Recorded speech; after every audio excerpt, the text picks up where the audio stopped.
Number है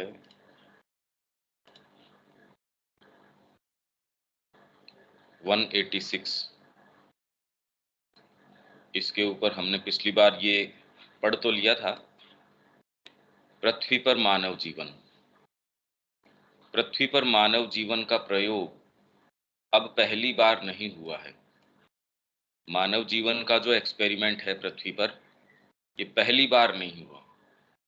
ये पहले भी लाखों बार किया जा चुका है और यह लंबा नाटक फिर से लाखों बार दोहराया जाएगा। अब हम जो कुछ भी करते हैं, हमारी महत्वाकांक्षाएं, हमारी खोजें, हमारी त्वरित या कठिन उपलब्धियां, उसमें हम असंख्यों पूर्ववर्तियों के अनुभव से अवचेतन रूप से लाभान्वित होते हैं और हमारा श्रम हमारे लिए अज्ञात ग्रहों और अभी तक अनिर्मित जगतों में उपयोगी होगा। मतलब वर्तमान में मनुष्य जाति जो कुछ भी कर रही है, उसकी महत्वाकांक्षाएं हैं कि मैं ये कर लूं, वो कर लूं, जो भी उसकी प्रेरणाएं हैं, उसकी अभीप्साएं हैं, हमारी खोजें, विज्ञान ने अपने तरीके की खोज करी होंगी। हर फील्ड के अंदर हर तरीके से उनकी अपनी अपनी खोजें हैं। हमारी त्वरित या कठिन उपलब्धियां, उसमें हम असंख्यों पूर्ववर्तियों के अनुभव, हमसे पूर्व जो गए हैं, या ये जो कह रहे हैं पूर्ववर्ती, जो पहले कई बार ये प्रयोग हो चुका, वो पूर्ववर्ती उनके अनुभव से अवचेतन रूप से लाभान्वित होते हैं और हमारा श्रम हमारे लिए अज्ञात ग्रहों और अभी तक अनिर्मित जगतों में उपयोगी होगा। मतलब हमारा आने वाला जो समय है, उसके अंदर जो भी हमारी संभावनाएं हैं, उसके अंदर पूर्ववर्तियों के अनुभव अवचेतन रूप से, सचेतन रूप से जैसे भी हमको लाभ पहुंचाएंगे। योजना, आकस्मिक भाग्य परिवर्तन, परिणाम निरंतर बदलते रहते हैं। भाई योजनाएं व्यक्तिगत स्तर के ऊपर आप ये देखते हैं कि जैसे ही आपकी चेतना के अंदर परिवर्तन आता है या बाहरी परिस्थितियों के कारण आपकी योजनाओं के अंदर परिवर्तन आता है, आकस्मिक कोई चीज है, उसने आपकी योजनाओं में कुछ अंतर किया है, आकस्मिक भाग्य परिवर्तन। आकस्मिक कोई इस तरीके से चीज आ गई, आपके परिवार के अंदर आप सपोज 3 जने रह रहे हैं, कोई इमरजेंसी आ गई, कोई एक व्यक्ति के साथ कोई दुर्घटना हो गई, या कोई एक ऐसी नई चीज आपके सामने आ गई जो आपकी सारी योजना को, या एक भाग्य परिवर्तन, अचानक कोई नई चीज इस तरीके की आ गई और परिणाम निरंतर बदलते रहते हैं। ये निरंतर आपके जीवन के अंदर बदलते रहते हैं। आपने जिसने भी कुछ भी थोड़ा सा कॉन्शियस जीवन जिया हो, वो ये जानता है एक घटना भी या एक जो चीज कभी अराइज होती है, वो दोबारा वो संयोग बनता नहीं। आपके पास कोई व्यक्ति आया है, उस समय जो संभावनाएं हैं, इस समय सपोज हम जो पढ़ रहे हैं, वो संभावनाएं, वही चेतना का स्तर, वो सारी चीज, वो नेक्स्ट टाइम बन पाए लगभग असंभव सा है। नए कॉम्बिनेशंस के अंदर बनता है, नए तरीके के परिणाम निकलते हैं, उसके कॉम्बिनेशन, योजनाएं, आकस्मिक भाग्य परिवर्तन एक इतने बदलते रहते हैं। कई बार हम ये सोचते हैं ये कर लेंगे, इस व्यक्ति से मिल लेंगे, इससे ये चर्चा करेंगे, समय होता है उस समय किसी कारण से हम टाल देते हैं, कल मिलते हैं, परसों मिलते हैं, पता चलता वो व्यक्ति ही नहीं रहा, उसकी आकस्मिक मृत्यु हो गई। तो आप जो सोच रहे थे वो रह जाती है वो बात। आप ये सोचते हैं किसी से ये चर्चा करेंगे, वहां चलेंगे, वहां चल के अपन बिल्कुल शांति से माँ का ध्यान करेंगे, पता चलता है कि कितने कितने बरस निकल गए, हम सोचते ही रह रहे हैं। तो योजना, आकस्मिक भाग्य परिवर्तन और परिणाम निरंतर बदलते रहते हैं, पर फिर भी वे हमेशा एक शाश्वत कला, आर्ट, आर्ट मतलब ये कोई चित्रकला, संगीत कला, ये वाली कला नहीं, डिवाइन की आर्ट है। ये जो मैनिफेस्ट कर रहा है, ये आर्ट है। जैसे संगीतकार नई नई चीजों को मैनिफेस्ट कर रहा है, नई नई स्वर संगतियां लेके आ रहा है, वैसी परमात्मा की जो शाश्वत कला है, उसकी रीतियों द्वारा चालित होते हैं। जैसे साहित्य में आप लिखते हैं, तो भाषा की जो उसकी रीतियां हैं, उसके जो मेथड्स हैं, उसके तौर तरीके हैं, उसके हिसाब से चलते हैं। अब इसके अंदर जब आप बात करोगे, ये शाश्वत कला, उनकी एक अपनी तरीके की कला है, उसका अनुसरण करते हैं वो।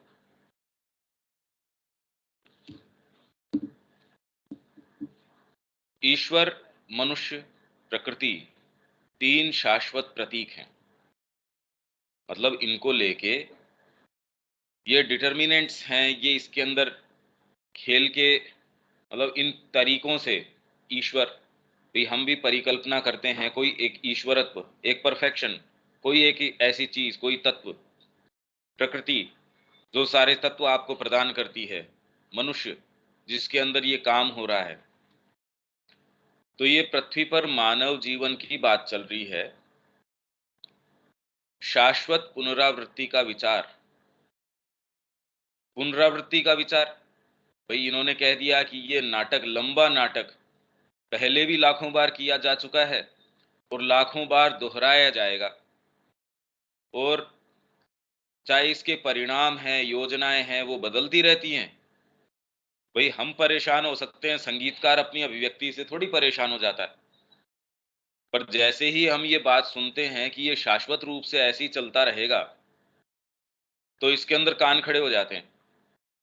तो हमारी ट्रेडिशनल पद्धति कहती है मोक्ष, इससे निकल भागने की। भाई सारा आपका विचार ट्रेडिशनल यही तो है, अंतिम मोक्ष, कि अरे ये पुनरावृत्ति, तुलसी दल देते हैं, पुनर्जन्म न विद्यते।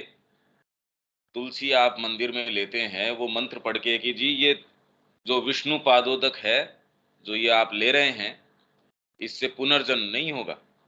ये कह के आपको रिलीफ देते हैं कि ये अरे ये ऐसी, और कुछ तो डरा देते हैं आपको कि वही इतनी लाख योनियों के अंदर फिर से आने पड़ेगा। आप कहते यार बड़ी मुश्किल से मनुष्य बनाता, फिर बाद में ये झिंगुर बनाएंगे या पता नहीं क्या क्या बनाएंगे। तो ये जो शाश्वत पुनरावृत्ति का विचार है, ऐसे मन को चेतावनी भरी घबराहट से व्यथित करता है, जो मिनट, घंटे, वर्षों, सदियों परिमित की सभी अवास्तविक सुरक्षा के घेरों में उलझा हुआ है।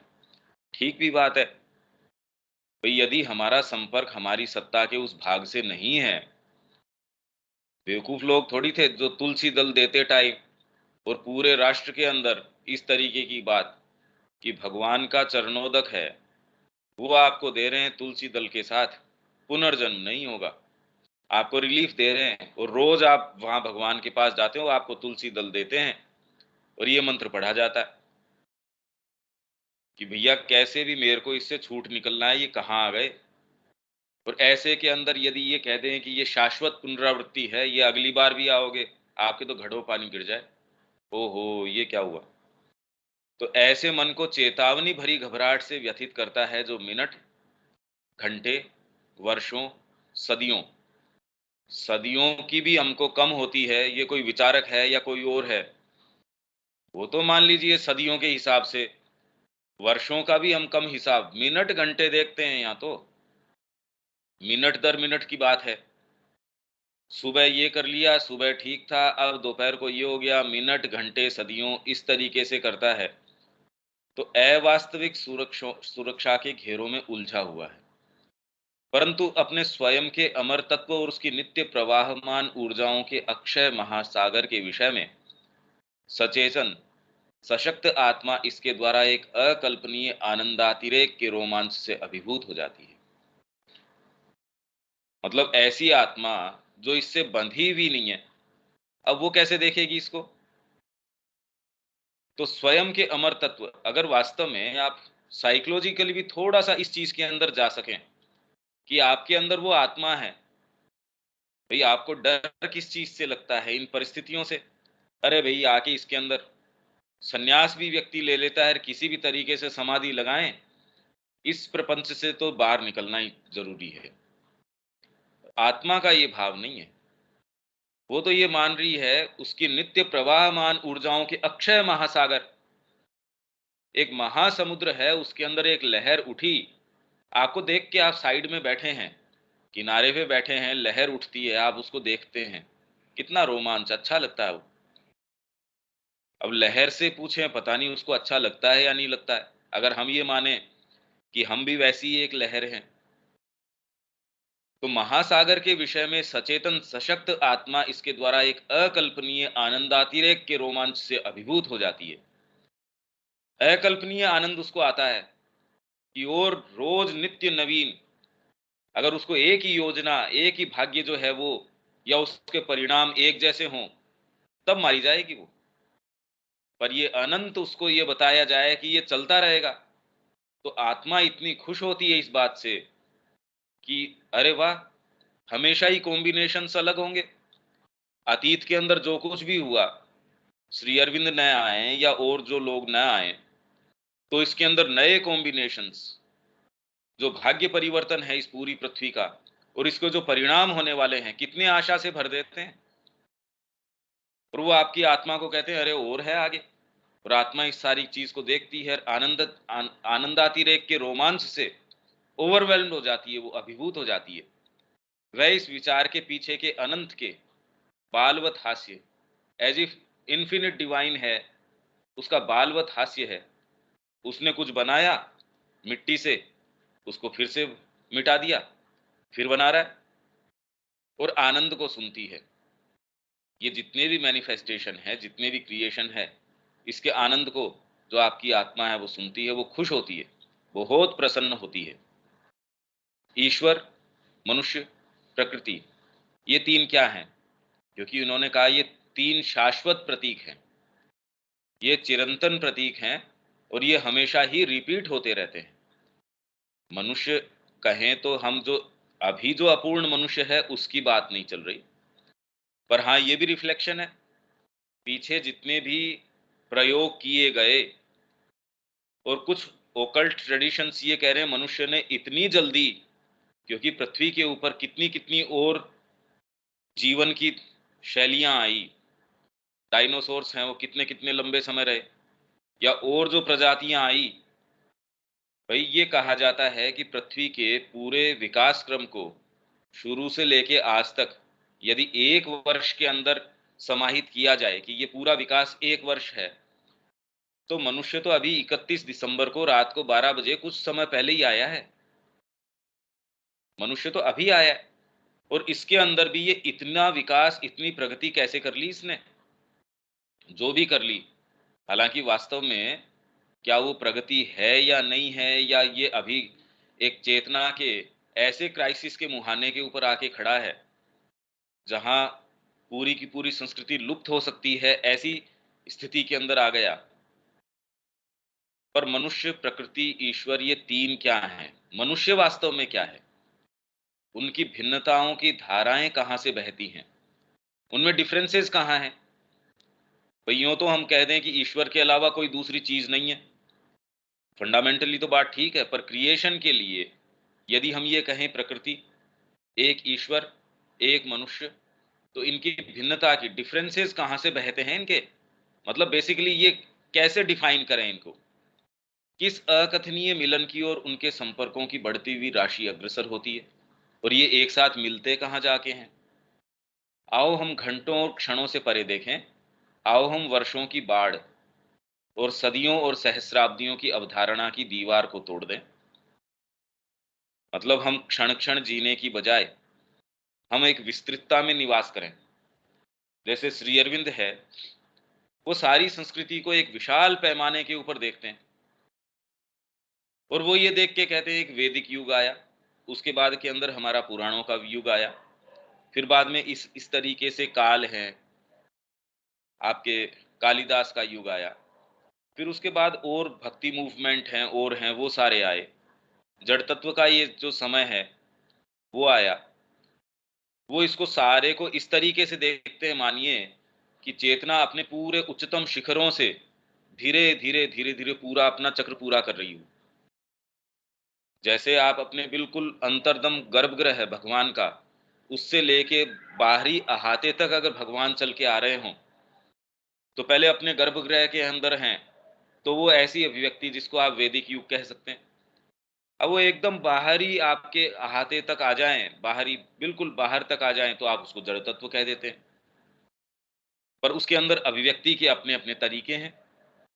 भगवान वो ही हैं पर जब आप अभिव्यक्ति के अंदर इस तरीके से लेके आते हैं तो आप युगों की, ये एक अवधारणा है, इसको एक्सप्रेस करने का एक तरीका है, तो हमारी जो सीमा है उसको तोड़ते हैं।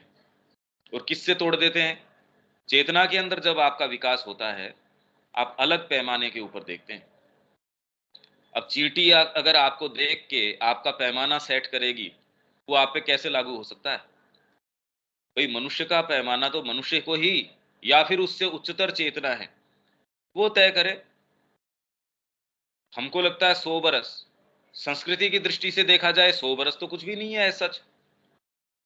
और भारतीय संस्कृति की दृष्टि से देखा जाए 100 बरस तो कोई छोटी मोटी चीजें हैं, जो हजारों वर्ष के अंदर अपने आप को एक्सप्रेस करती है, अलग अलग अपनी तरीके।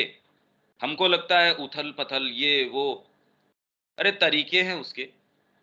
एक व्यक्ति के एक दिन के अंदर भी पूरी घड़ी को देखें, वो सुबह उठता है एक तरीके से, दिन में एक्सप्रेस करता है अलग तरीके से, अलग अलग उसके आयाम, अलग अलग तौर तरीके।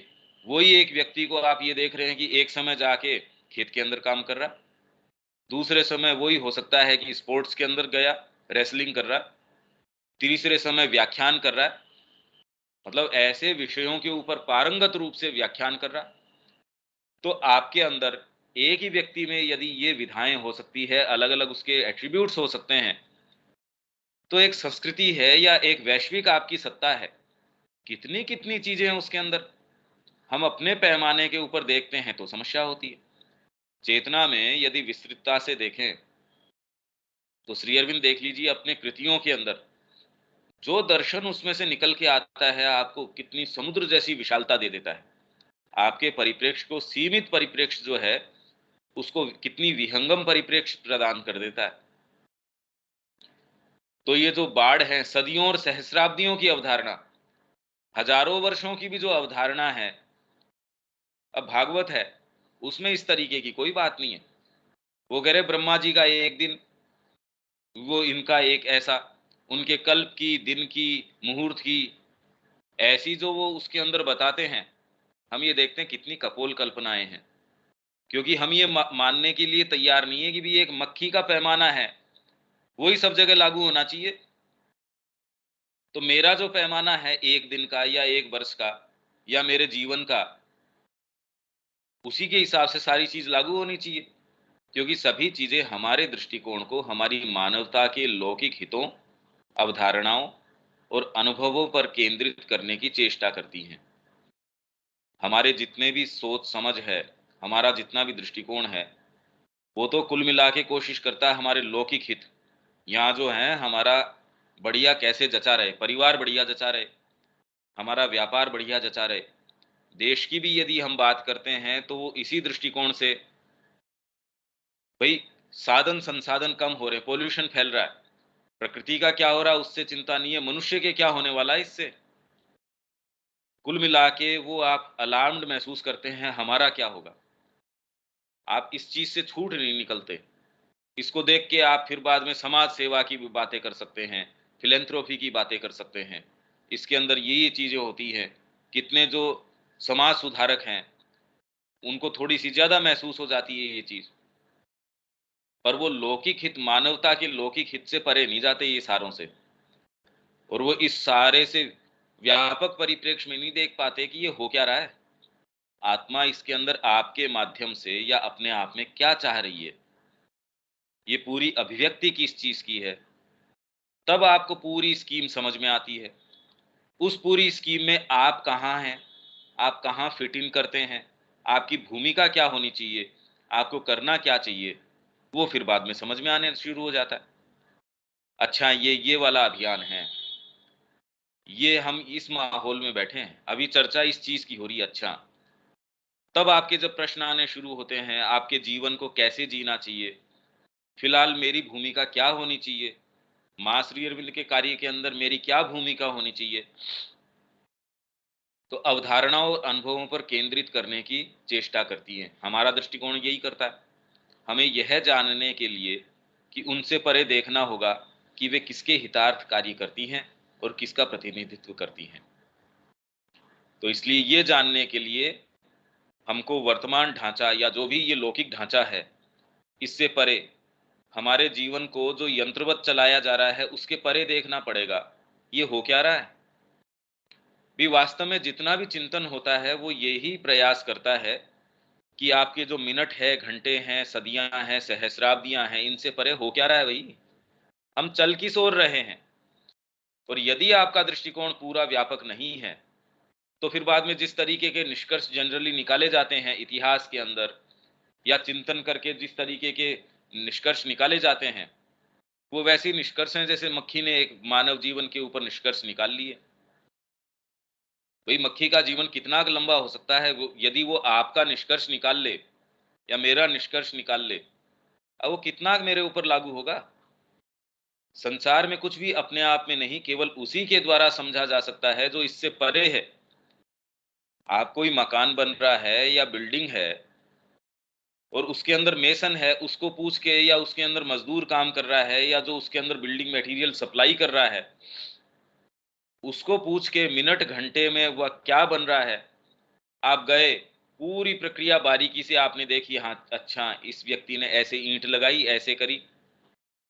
आप कितना भी लंबा समय उसको ऑब्जर्व करें, तो भी वास्तव में मूल संकल्पना जब तक उससे परे की संकल्पना क्या है, परे इन दी सेंस ये भौतिक रूप से आपको एक चीज है, पर भौतिक से परे मानसिक उसके क्या आधार है भाई? आपने भौतिक रूप से सारी प्रक्रिया देख भी ली, आपने समझ भी ली, तो उसके पीछे उद्देश्य क्या है, वो तो मानसिक स्तर के ऊपर जब तक नहीं जाओगे, क्या समझ लोगे उसका? भाई आपकी कोई गाय है, आपने तो सारी प्रक्रिया न देखी हो, वो गाय वहीं बंधी हुई थी जब बिल्डिंग बन रही थी। उसने एक एक दिन, जब तक वो साल 2 साल जब तक वो बिल्डिंग बनी, उस गाय ने सुबह से शाम तक उस बिल्डिंग को देखा है बनते हुए। अब उससे पूछो, वो तो भौतिक प्रक्रिया भी नहीं बता सकती, जबकि उसने सारे को देखा आराम से, वहीं बैठी थी वो, वहीं चल रही थी अपना। तो वैसे ही यदि चेतना में विकास न हो, हमको बड़ा ये अवमानना भरा लगता है कि हम कोई उस गाय से कोई ज्यादा विशेष नहीं है, कि हमको कुछ भी नजर नहीं आता। हम मिनट घंटे इसके अंदर रह जाते हैं, एक व्यापक परिप्रेक्ष्य समझ में नहीं आता। यदि हम सब कुछ जानना चाहते हैं, तो हमें अपनी दृष्टि उसकी ओर लगानी चाहिए जो सबसे परे है। वह जान लेने पर बाकी सब कुछ समझ आ जाता है। इसीलिए वो बोलते हैं वो सर्वज्ञानी। तो अब ये कहने के बाद आप फिर पूछते हैं कि अमेरिका में मिस्टर एक्स ने अभी सुबह नाश्ते में क्या लिया, ये भी बुद्ध को पता होना चाहिए। अरे ये ज्ञान थोड़ी है, ये तो इंफॉर्मेशन है, और यदि आवश्यक हो तो ये भी पता लग जाएगा। आप तो अपने मानव जो टर्म्स हैं वो उसके ऊपर, कि तो फिर माताजी को पता ही होना चाहिए ये मेरी वाली ये बात। माताजी तो स्वयं जगदम्बा हैं, परमात्मा हैं, तो उनको तो ये भी पता होगा कि मेरे पेट में दर्द इस कारण से हो रहा है। अब ये कोई बात हुई? हमारे मानवीय टर्म्स और हम उसके ऊपर लागू करके कहते हैं कि हाँ उनको तो ये पता होना ही चाहिए, और ये स्टेटमेंट कि ये जान लेने के बाद सब कुछ समझ आ जाता है। हाँ फंडामेंटली बिल्कुल, एक एक चीज आपके समझ में आ जाती है, इसमें बात क्या है? इसके अंदर कोई बात किसी के भी? रवि खान जी।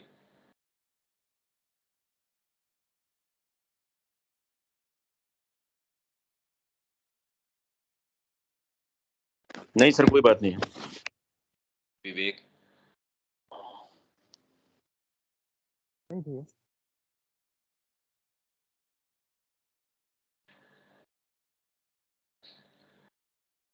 ये जो इसमें बात आई ना कि ये पुनरावृत्ति होती रहती है, तो मैंने आपको परसों ये बताया था, माँ अपने एजेंडा के अंदर कह रही है, माँ की एक मेमोरी है, उनको एक याद है इस चीज की कि अर्थली पैराडाइज, धरती के ऊपर भी स्वर्ग था, वो ये कह रही है माता जी। तो जो मानव जीवन का परीक्षण है, ये लाखों बार पहले किया जा चुका है और लाखों बार फिर से दोहराया जाएगा। व्यक्ति विशेष इसके अंदर कुछ भी किसी भी तरीके से सोच सकता है, पर माँ ये कह रही है हाँ, एक स्थान के ऊपर वो ये भी कह रही हैं, ये तो मैंने आपसे पिछली बार शेयर किया ही था कि इससे पहले 6 बार और यूनिवर्स का क्रिएशन, धरती की बात नहीं कर रही वो, पूरे यूनिवर्स की बात कर रही हैं। और ये 7वां क्रिएशन है। ये जो है, हमारा जो क्रिएशन है ये 7वां है, और 7वां होने के कारण वही ओकल्टिस्ट जो हैं वो ये कह रहे हैं कि इसकी पुनरावृत्ति नहीं होगी। अब वो क्या कहना चाह रहे हैं? यो तो पुनरावृत्ति आप ये देखिए कि यहाँ रीबर्थ का जो जो कॉन्सेप्ट है पृथ्वी के ऊपर, एक ही व्यक्ति, भाई उसका जन्म हुआ, यदि मृत्यु न हो और वो इसी फ्रेमवर्क से बंध जाए कि आप ग्रो तो कर रहे हैं एक सर्टेन गति से, पर आपको ये कह दिया जाए कि आपकी मृत्यु नहीं होगी और एज बढ़ती जाएगी, एज के साथ जो जो आपके साथ होना वो हो जाएगा। तो सोचिए कि अगर आप 100 साल, 125 साल के होंगे या 150 साल के होंगे, शरीर की क्या स्थिति होगी? इससे बड़ा अभिशाप और क्या हो सकता है कि वो ये कह दे जी आप मर नहीं सकते। आप कह देंगे यार इससे मुक्ति दो मेरे को। इसीलिए जब तक शरीर के अंदर भौतिक अमरता जब तक नहीं आती, तब तक लाइफ के अंदर ये आपका जो पुनरावृत्ति है, एक व्यक्तिगत स्तर के ऊपर पुनरावृत्ति तो बहुत ज्यादा जरूरी है। और जो क्रिएशन बार बार होता रहता है, इसके अंदर भी जैसे व्यक्ति एक समय विशेष के ऊपर जाके उसकी ग्रोथ बंद हो जाती है, तो उसके लिए ये एक बहुत ठीक है कि वो उस अवस्था को छोड़ दे, और गीता जैसे कहती है पुराने वस्त्रों को छोड़ के नए वस्त्र धारण कर लेता है। अच्छी बात है ये।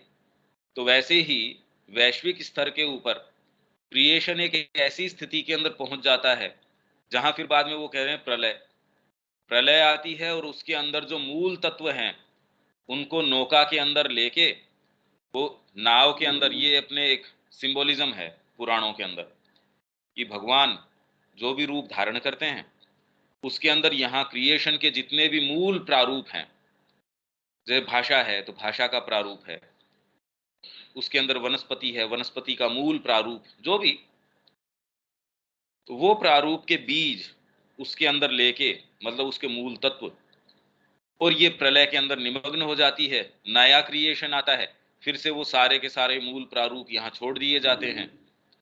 इसके बहुत बहुत तरीके हैं एक्सप्लेन करने के। वेद ये कहता है और हम भी मानते हैं, पुराण सारा हमारा जो ट्रेडिशन है वो ये मानता है कि सारा क्रिएशन शब्द से होता है। तो वो मूल प्रारूप क्या शब्दमय होते हैं, वो जिन बीजों की बात की जाती है, जैसे हम मूल बीज मंत्र की बात करते हैं, इससे क्रिएशन हो जाता है। अभी अब कैसे हो जाता है?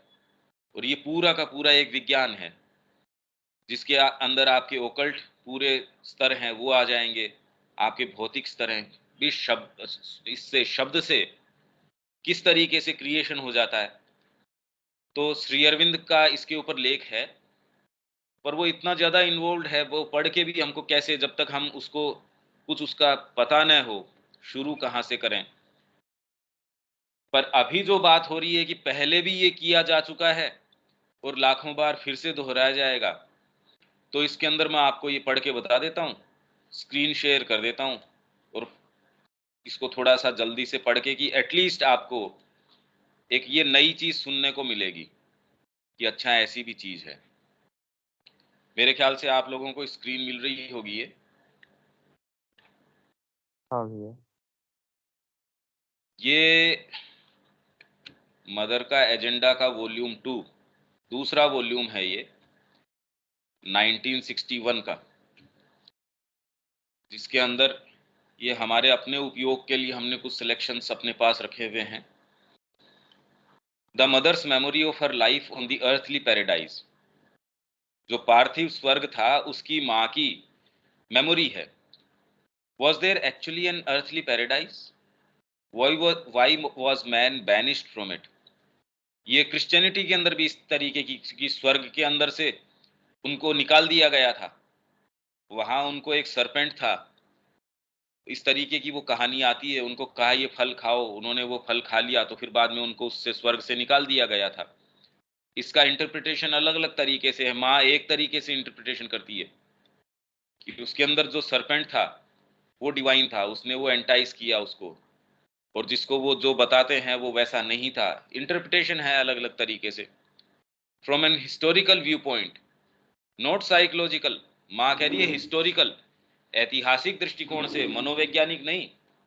मनोविज्ञान के अंदर तो फिर आप किसी भी लोक के अंदर जा सकते हैं, अभी भी जा सकते हैं। माँ कह रही है मनोवैज्ञानिक दृष्टिकोण से नहीं। जैसे माँ को एक बार जो यूएफओ होता है, उड़न तस्तरी, वो दिखी पौंडीचेरी के अंदर। तो माँ ने कहा भी हो सकता है मेरे को अंतर्दर्शन हो रहा हो खुली आंखों से, कि समुद्र के अंदर से एक उड़न तस्तरी आ रही थी और वो धीरे धीरे निकल रही थी। तो जब माँ को ही किसी और ने, एक ने और रिपोर्ट किया कि हाँ माँ हमने देखी थी ये, तब माँ ने कहा अच्छा हाँ हाँ ठीक है। मैंने तो ये सोचा कि मेरे को कोई इस तरीके से, क्योंकि माँ ने कहा भी ये तो मेरे लिए बड़ा मुश्किल है कि मेरे को ये अंतर्दर्शन हो रहा है या बाहर हो रहा है, कि उनके लिए तो दोनों ही स्थितियां बड़ी सहज थी। तो ये जब वेरीफाई हुआ तो उनका, पर अब इसके अंदर वो जो जिस तरीके के बीइंग्स दिखाए जाते हैं यूएफओ के अंदर, जिस तरीके की ये एलियंस दिखाते हैं, माँ कह रही है भी मैं नहीं कह सकती वो उस तरीके के हैं। मैं इंतजार कर रही हूँ कि भी कभी कोई मेरे सामने आए, मैं उससे इंटरेक्ट करूं और मैं फिर बाद में समझूंगी चीज को, मेरे को नहीं पता। तो वैसे ही ये कह रही है हिस्टोरिकल व्यू पॉइंट से, साइकोलॉजिकल नहीं, but historical, based on my memories only, I can't prove it. मैं इसको सिद्ध नहीं कर सकती कि मैं आपको ये कहूं कि इस बीसी के अंदर या इतने उससे ईसा पूर्व ये हुआ था या इस समय, ये मैं प्रूव नहीं कर सकती। नथिंग कैन बी प्रूव्ड, और यूं तो प्रूव कुछ भी नहीं किया जा सकता भाई। खाली बिल्डिंगें हैं, उनको प्रूफ कि हाँ देखो ये प्रूफ, भौतिक चीजों के अलावा और उनके भी जो और पीछे के प्रूफ है वो तो आप दे नहीं सकते। तो इतिहास में एज सच तो कोई प्रूफ है भी नहीं। I don't believe any truly historical proof has come down to us, और in any case it hasn't been found yet. अभी तक ऐसा कोई हिस्टोरिकल प्रूफ इन चीजों का है नहीं।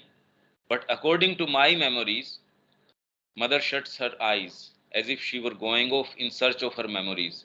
She will speak all the rest of the time with eyes closed. इसके बाद जितनी भी ये वार्ता है, माँ जो भी एक्सप्लेन कर रही हैं, आंखें बंद करके कर रही हैं। ये बात सतप्रेम कह रहा है। Certainly, at one period of the earth's history, there was a kind of earthly paradise. पार्थिव स्वर्ग था, in the sense that there was a perfectly harmonious and perfectly natural life. The manifestation of mind was in accord, मतलब बिल्कुल सामंजस्य में था, was still in complete accord and in total harmony with the ascending march of nature. प्रकृति के अंदर जो आरोहणकारी मार्च है, प्रयाण है, आरोहण है, उसके साथ बिल्कुल सामंजस्य के अंदर था। अभी तो मन क्या है, गुलाम है, बैठे हैं शांति से अध्ययन कर रहे हैं, आपको समझ में भी आ रहा है करना क्या चाहिए, पर मन नहीं मान रहा आपका। मन तो गुलामी कर रहा है, मैं तो पता नहीं कहाँ का, कितने कितनी चीजें हैं, ये समझ में आ गया भीतर से कि काम तो करना चाहिए, ये जीवन में करने लायक चीज है ये, तो भी मन अभी अकॉर्ड के अंदर नहीं है, वो लगता ही नहीं वहां। विदाउट परवर्जन और डिफॉर्मेशन, उसमें कोई परवर्जन या डिफॉर्मेशन नहीं था। This was the first stage of minds manifestation in material forms. Material forms के अंदर माइंड के मैनिफेस्टेशन की पहला चरण, पहली अवस्था थी ये। अब वो कैसी होगी, how long did it last, कितने दिन चला, इट इज हार्ड टू से, ये कहना मुश्किल है। But for man it was a life like a sort of flowering of animal life. जैसे पशु जीवन फ्लावर करके, पशु जीवन का मतलब ये है उसमें कोई दुश्चिंताएं नहीं है, कोई समस्याएं नहीं है, प्रकृति के साथ बिल्कुल तारतम्य में है।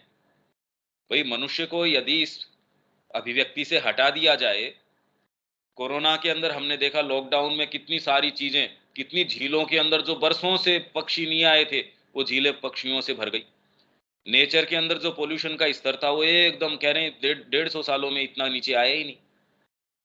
मनुष्य ने एक महीने हस्तक्षेप अपना हटा लिया, सारी चीजें यथावत चलनी शुरू हो गई। My memories of a life where the body was perfectly adapted to its natural surroundings. कोई दिक्कत नहीं है, नेचुरल सराउंडिंग है उससे बिल्कुल परफेक्टली अडेप्टेड है। Climate was in harmony with the needs of the body. और क्लाइमेट, अभी तो क्लाइमेट है वो हार्मनी क्या ऐसा है कि विकराल रूप धारण करके, क्योंकि मनुष्य ने इस तरीके की चीजें खड़ी कर दी है कि वो विकराल रूप लेके आ रहा है। कोई उसमें प्रेडिक्टेबिलिटी नहीं रही। आपके मॉनसून है उसका पता नहीं। जय hello,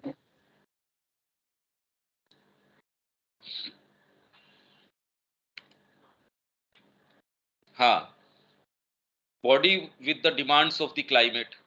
Life was wholly spontaneous and natural, as a more luminous and conscious animal life would be.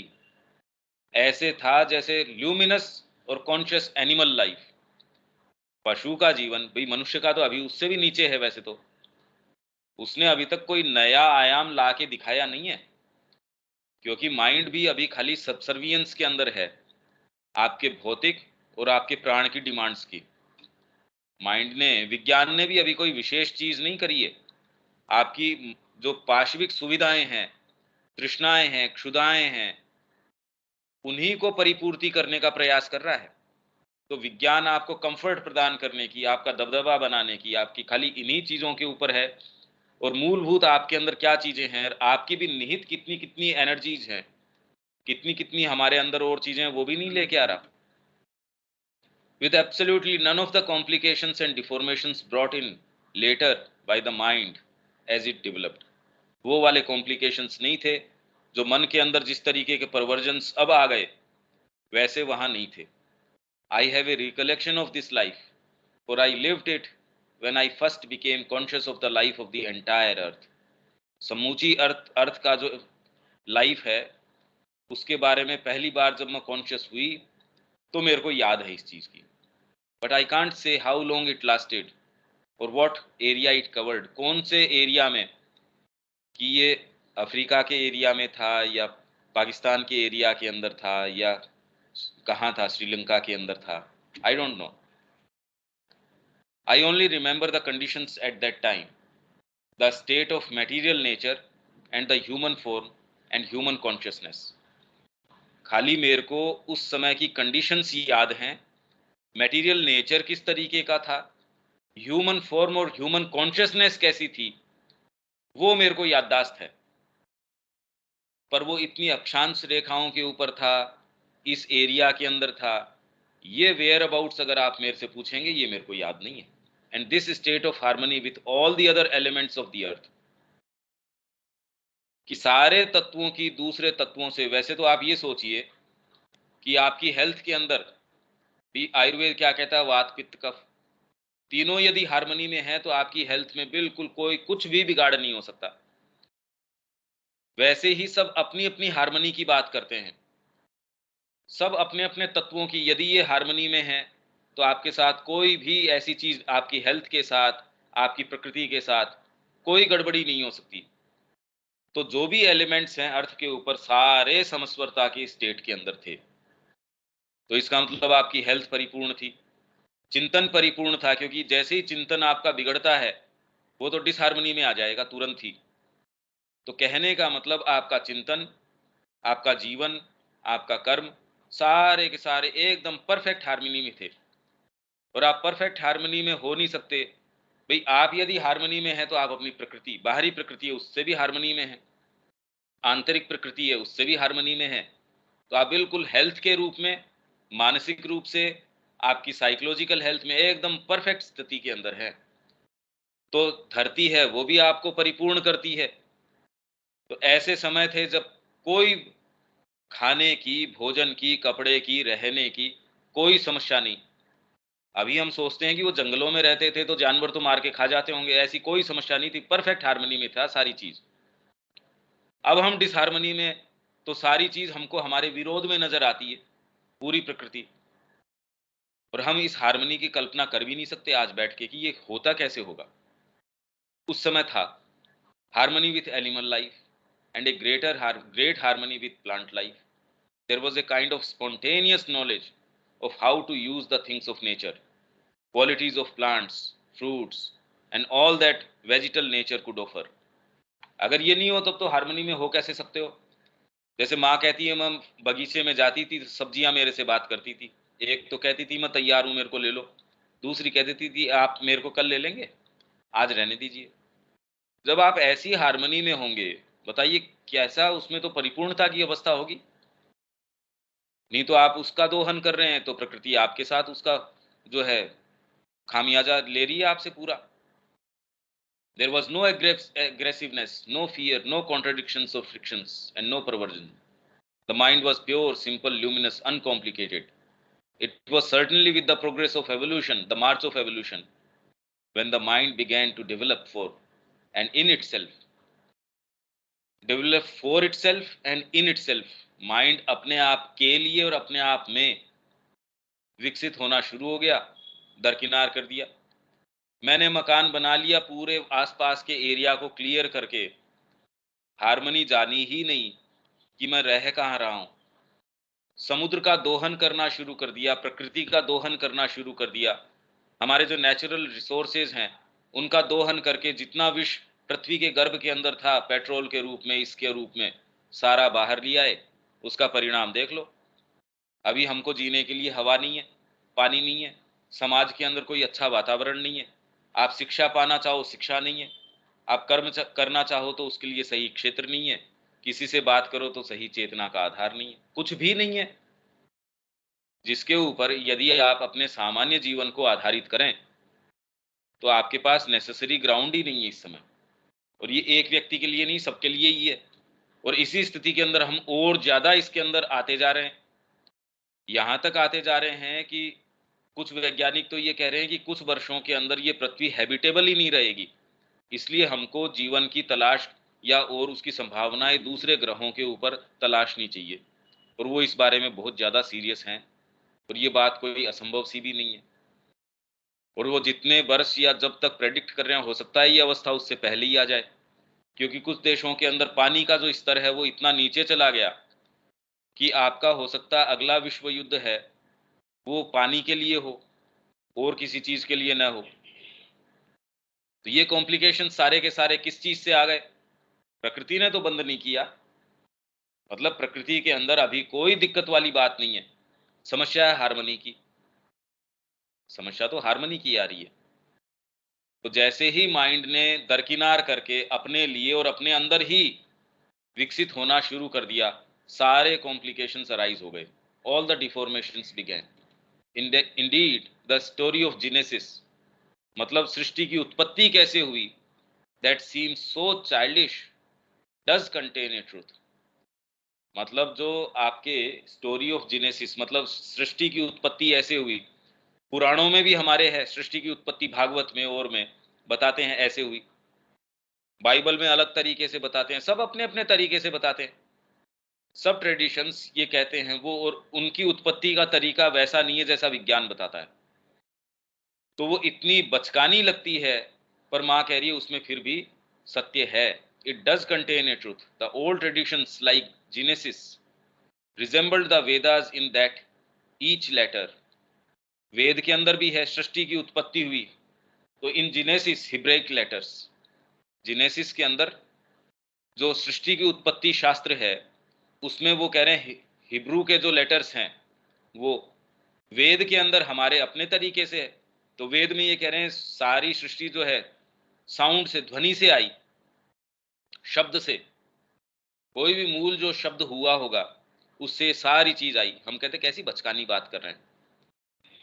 सारी जो ट्रेडिशंस हैं वो इसी के ऊपर आती हैं। वो कह रहे हैं इस तरीके से। तो जीनेसिस की थ्योरी है, वो कह रहे हैं हिब्रू लेटर्स से आई, वेद कह रहा है इससे आई। और हो सकता है दोनों एक ही चीज की बात कर रहे हैं, क्योंकि वेद के अंदर भी जिस संस्कृत की हम बात कर रहे हैं उसका रूप ये वाला नहीं है जो आज है। कुछ का ये मानना है कि उसकी कोई भाषा नहीं थी एज सच। हो सकता है वो खाली ऐसी साउंड्स थी, पोटेंट साउंड्स थी, क्योंकि उसकी जो लिपि है, लिपि तो बाद में क्रिएट हुई। अपने आप में वो क्या साउंड्स थी, किस तरीके से क्रिएट हुआ, ये सारी बड़ी गहन विषय है इस शोध के। Was the symbol of a knowledge, it was the pictorial resume of a traditional knowledge, just as the Ved contains a pictorial resume of the knowledge of its time. जैसे वेद है, उसमें जितनी भी कथाएं हैं, जिस तरीके से सूर्य की है, उषा की है, फिर बाद में आपके शर्मा की है, ये अपने समय पे आएंगी। श्री अरविंद इसको खोलते भी हैं। ये चित्रण है as if of the knowledge of its time, अपने काल का जो ज्ञान था। इनफैक्ट अभी भी आप उसमें जा सकते हैं, ये नहीं है कि अब आपके लिए इनएक्सेसिबल है, ऐसा नहीं है। अगर ऐसा होता तो हमारे अपने समय में श्री अरविंद वेद रहस्य कैसे लिख देते? अगर वेदों का रहस्य उन्होंने उजागर किया है, इसका मतलब जाया जा सकता है। और यदि जाया जा सकता है तो अब हमारे लिए करने लायक काम यह है कि भी उसकी वर्णमाला सीखें। वर्णमाला in the sense, Shri Aurobindo में प्रवेश करने के लिए ये थोड़ी ये ABCD सीखेंगे या अंग्रेजी सीखेंगे। ठीक है, एक बेसिक सेंस वो एक अलग बात है, पर वर्णमाला श्री अरविंद के अंदर जाने के लिए क्या होनी चाहिए, कि उनके विचार क्या हैं, वो बातें क्या कह रहे हैं, उसको धीरे धीरे जीवन में आत्मसात करें। बेसिक फंडामेंटल जो चीजें हैं उसको इंट्रोस्पेक्ट करें। तो वेदों में जाने के लिए किस ग्राउंडिंग की आवश्यकता है?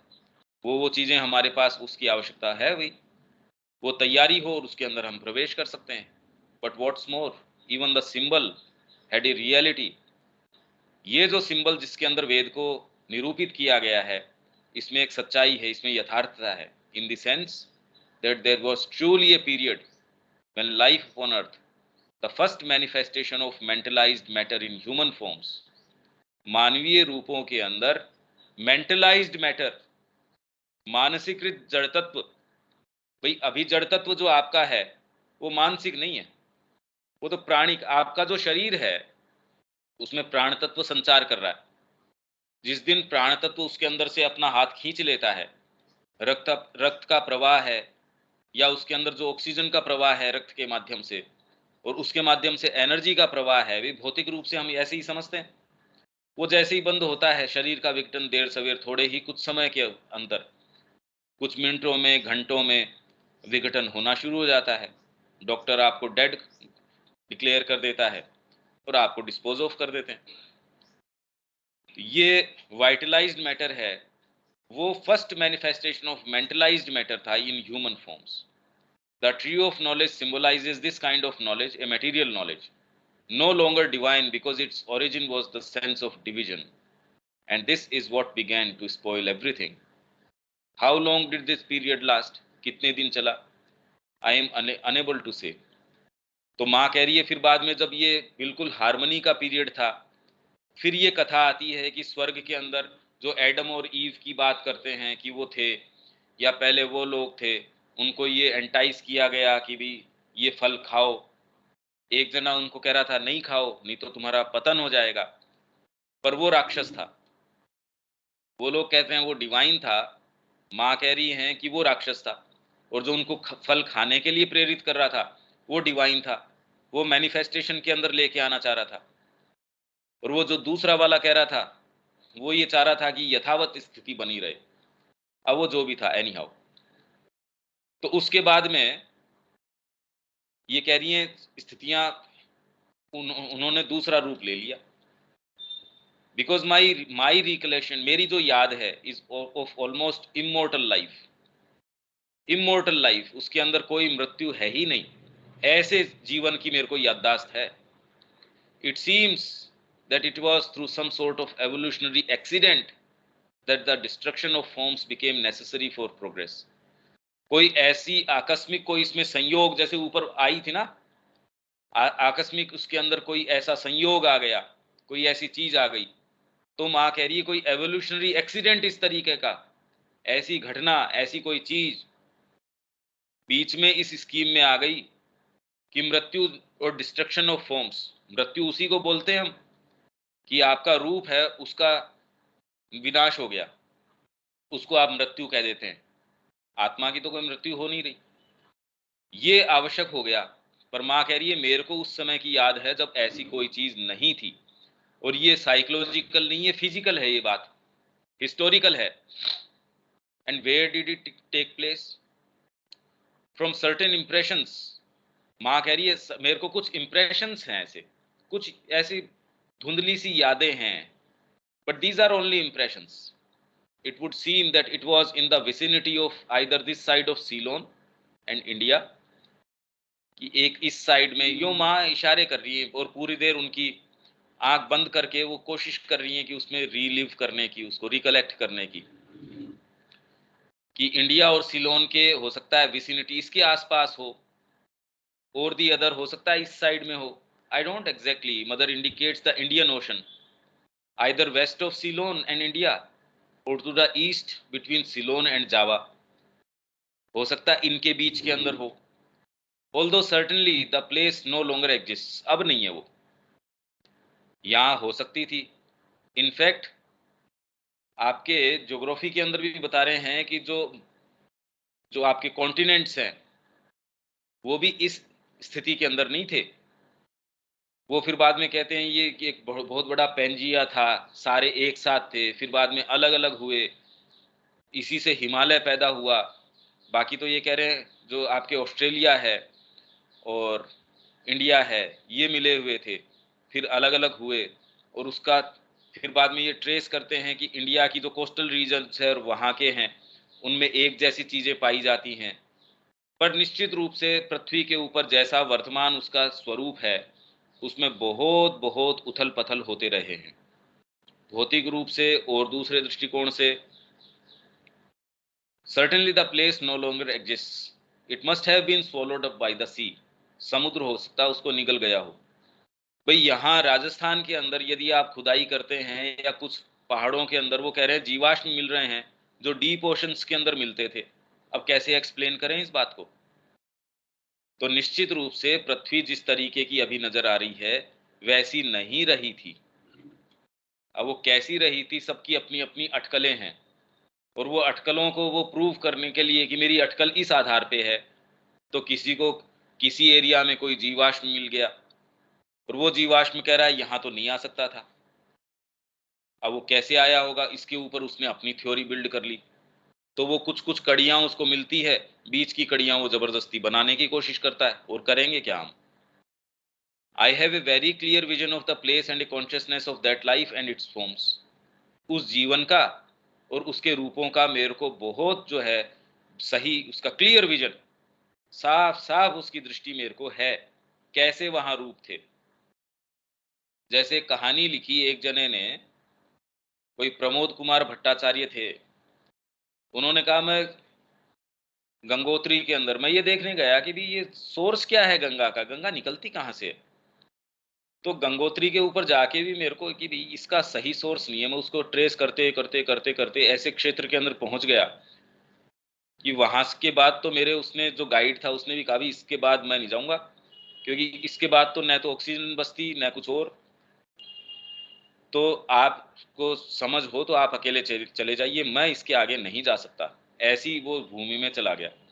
उसने कहा मैंने अकेले ही कुछ समय यात्रा अपनी जारी रखी, उसके बाद में पता नहीं कब मैं बेहोश हुआ, कब क्या हुआ, मेरे को कोई भी चीज़ याद नहीं है। फिर धीरे सी मैंने जब पाया अपने आप को, बर्फ ही बर्फ, सामने से विशाल कोई व्यक्ति आ रहा है, उसका उसने बताया हुलिया, इतनी दाढ़ी मूछें उसके थी, इतना विशाल कि मनुष्य तो ने तो आज तक इतना विशाल कोई चीज देखी नहीं। उसने जैसे ही मेरे को टच किया, पहले तो देख के मेरे को डर लगा उसकी विशालता और उसके हाथ के अंदर जो वेपन था वो, पर उसने जब टच किया तो पूरे शरीर के अंदर इतनी शक्ति का संचार हो गया। वो मेरे को लेके गया उसके पीछे, और फिर वो वर्णन कर रहा है कि वो मेरे को गंधर्व लोक के अंदर लेके चला गया, और उसके अंदर मैंने सारी चीजें देखी, वो एक एक डिटेल वहां एक्सप्लेन कर रहा है, बता रहा है। अब वो कितनी उसकी प्रामाणिकता है पता नहीं, पर मदर इंडिया के अंदर the secret source of Ganga ये करके पूरा छपा है, अपनी वेबसाइट के ऊपर भी मैंने वो डाला हुआ है शायद शायद। पर हाँ एक जगह वो है, अगर आप चाहेंगे मैं आपसे वो कहानी शेयर कर दूंगा, बड़ी इंटरेस्टिंग कहानी है। तो वो गंधर्व लोक के अंदर चला गया, अब हम कहें भी ये तो कहानी है, पर जबकि वो कोई व्यक्ति ऐसा नहीं है, वो तो अपने पौंडीचेरी आश्रम से जुड़ा हुआ था, और हम उसकी बात की प्रामाणिकता कुछ तो मान ही सकते हैं। Did it last for centuries, was it, I don't know, कुछ शताब्दियों तक चला, कब तक चला ऐसा समय मेरे को नहीं पता। To tell the truth, when I was reliving these moments I wasn't curious, जब मैं वापस उनको याद करके फिर से जी रही थी इन क्षणों को, तो मैं उसकी डिटेल के बारे में क्यूरियस नहीं थी। भी मान लीजिए आप ऐसी चीज के अंदर हैं, आप मातृ मंदिर के अंदर बैठे हैं, बहुत डीप मेडिटेशन में हैं, तो कोई कैमरा निकाल के फोटो बनानी, उसकी रिकॉर्डिंग करनी, ये थोड़ी करोगे आप। आप तो उन मोमेंट्स को रीलिव कर रहे हैं। तो मैं ये क्यूरियस नहीं थी इस बारे में कि मेरे को जिज्ञासा और डिटेल्स क्या है। For one is in another mental state, क्योंकि वो मेंटल स्टेट अलग तरीके की होती है, where there is no curiosity about material details. ये तो हमारे है, पता नहीं कैसी होती होगी, पता नहीं क्या है, अरे सहज है वो वहाँ। All things turn into psychological facts. It was something so simple, luminous, harmonious, far removed from our all usual preoccupations. हमारी जो सामान्य तल्लीनताएं हैं ना, व्यापार से, समाज से, मेरा क्या होगा, या मेरे से मेरा एक्सटेंशन, ये जो मानव जाति का क्या होगा, यहाँ तक तो खैर हम पहुंचते ही नहीं। पर हमारे प्री ऑक्यूपेशंस यही हैं, खुद को अपने आप को असर्ट करने का, राजनीति के अंदर, जीवन में, समाज में, यही प्री ऑक्यूपेशंस हैं। Those very pre occupations with time and space. Time और स्पेस के साथ जो प्री ऑक्यूपेशंस होते हैं, वो वहाँ कुछ नहीं थे। It was a spontaneous life, extremely beautiful and so close to nature, a natural flowering of animal life. There were no oppositions or contradictions, nothing of the kind. Everything happened in the best way possible.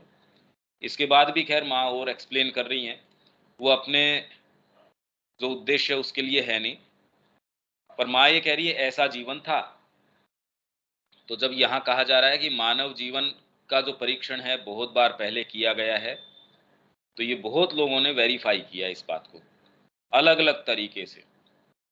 अब ये भी एक चीज है, हालांकि practically हम इसको कहाँ फिट इन करें, पर मानसिक रूप से हम ये तो समझ ही सकते हैं कि जितना हम हमारी वर्तमान तल्लीनताएं हैं और जितना सीरियसली हम उन तल्लीनताओं को लेते हैं, उतना उसको सीरियस होने की आवश्यकता नहीं है। अपने जीवन के वर्तमान ढांचे को, और जिसको हम तोड़ने पे इतना डरते हैं, हमको जिनको पता चल गया कि हमको एकमात्र अनन्य रूप से माँ को अपने आप को दे देना चाहिए, और उसमें हम क्या दे देंगे, हमारे जीवन में तो कुछ वैल्यू आएगी उससे, और वर्तमान अपने जीवन में क्या वैल्यू है हमारी, यूं ही भटक रहे हैं। वो चीज हमारे अंदर आती है तो वैल्यू है। तो इससे ये आग्रह तो थोड़ा मिटे, अरे भाई ये ऐसी बातें नहीं है, ये तो एक इस तरीके का है, एक क्षणिक सी चीज है।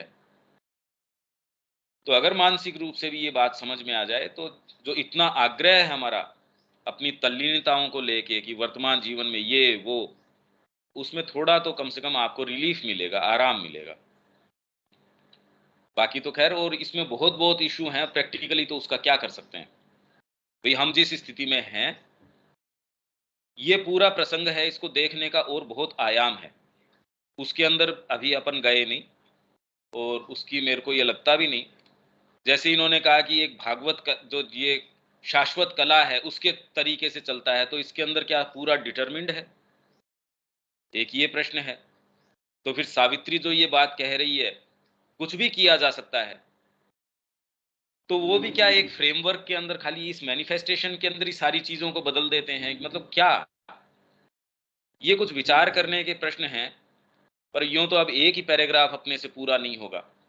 तो ये आपके लिए, अपने लिए है, जब ये कह रहे हैं कि योजना, आकस्मिक, भाग्य परिवर्तन, परिणाम निरंतर बदलते रहते हैं, पर फिर भी वो एक पर्टिकुलर, जैसे आपने राग तय कर ली, 1000 उसमें गाने बना लिए, तो भी राग का फ्रेमवर्क वही है, उसकी मेन पद्धति, रीति वही है।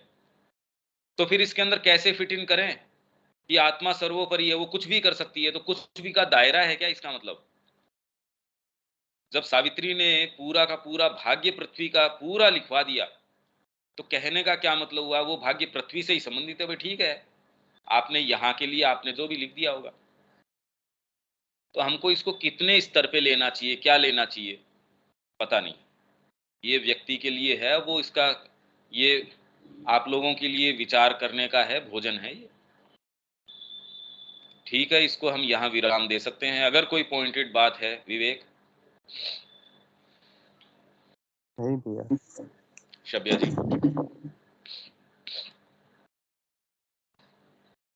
भैया ज्योग्राफी में हम लोग भी पढ़े थे, डिफरेंट जियोलॉजिकल टाइम में जो आज की वर्तमान स्थिति है पृथ्वी का वो नहीं था। हाँ। अभी जहाँ हिमालय में पहले वहाँ ठेसी समुद्र था, और अभी जो हिमालय में इतना पहाड़ धस रहा है, हमारे दिमाग में हमेशा एक बात आ रही है ये सबको देख के, कि वही टेक्टोनिक मूवमेंट का फिर से असर हो रहा है। हम लोग ज्योग्राफी में पढ़े थे कि जो आज पहाड़ है धीरे धीरे घिस के मैदान बन जाता है। तो ये जो चेंज हो रहा है ह्यूमन टेक्नोलॉजी के कारण भी वहां उतनी दरारें पड़ रही हैं और लैंडस्लाइड सब हो रहा है। नहीं, वो तो और खैर ये स्टेटमेंट तो डिफरेंट बहुत ज्यादा हो जाएगा।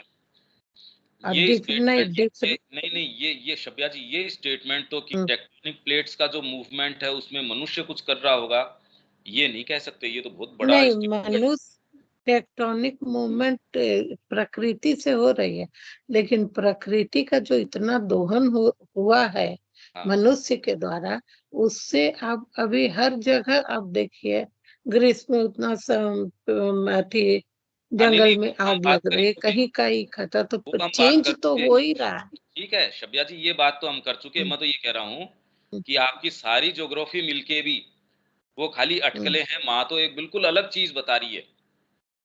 भाई ज्योग्राफी तो हम्म, शुरू से लेके कि कैसे सोलर सिस्टम आया, उसमें कैसे हम्म, पृथ्वी बनी, कैसे वातावरण आया, कैसे पहले रूप आए, और वो तो खुद ज्योग्राफी ये कह रही है। वो मैंने शुरू में ही आपको कह दिया कि पृथ्वी के पूरे इतिहास को यदि एक वर्ष के अंदर बांट दिया जाए, तो मनुष्य तो अभी 31 दिसंबर को 12 बजे, रात्रि 12 बजे कुछ मिनट पहले ही आया है, कुछ सेकंड पहले आया है। हाँ, वो तो कर इसलिए सकते हैं। उससे, हाँ, इसलिए ये जो पर माँ अलग बात कर रही है, ये यही तो मैं कह रहा हूँ। ये अगर देखिए, आप माँ का जो एक्सपीरियंस था उसको कर रहे हैं। जब माँ को वो एक्सपीरियंस हुआ है, या पहले के जो ऋषि मुनि लोग एक्सपीरियंस किए हैं और इतना चीज बतलाए हैं, अभी का मनुष्य तो उस अनुसार से बहुत नीचे है ना, ये तो नहीं कह एकदम। सकते। नहीं नहीं, ये नहीं कह सकते हम। नीचे ऊपर की बात हम नहीं कह सकते। हाँ, ये जरूर हमने रिकॉर्ड ऑफ योग में पढ़ा था कि मनुष्य का वर्तमान जो विज्ञान का तरीका है, अप्रोच का, उससे तो हम कभी भी नहीं पहुंच सकते। इतना जरूर कह सकते हैं। अरे भाई, आप एक मनुष्य जाति को कॉमन तरीके से ये स्टेटमेंट देना कि मनुष्य उससे ऐसा है, ये नहीं कहा जा सकता। अगर इसी स्थिति में होता तो मां श्री अरविंद तो इसी युग में आए हैं, और इसी युग के अंदर उन्होंने सुप्रामेंटल की जो जो पद्धति है, दर्शन है, वो प्रदान किया है। और वो तो सुप्रीम वही परिणति है सारी चीज तो की। डेवलपमेंट ऑफ कॉन्शसनेस में बता रहे हैं हो कि सकता है, जो, हाँ, तो क्या कहें। हम्म, ठीक है, इसको यहाँ हमको छोड़ना पड़ेगा। हम्म। जो 9 बजे अपनी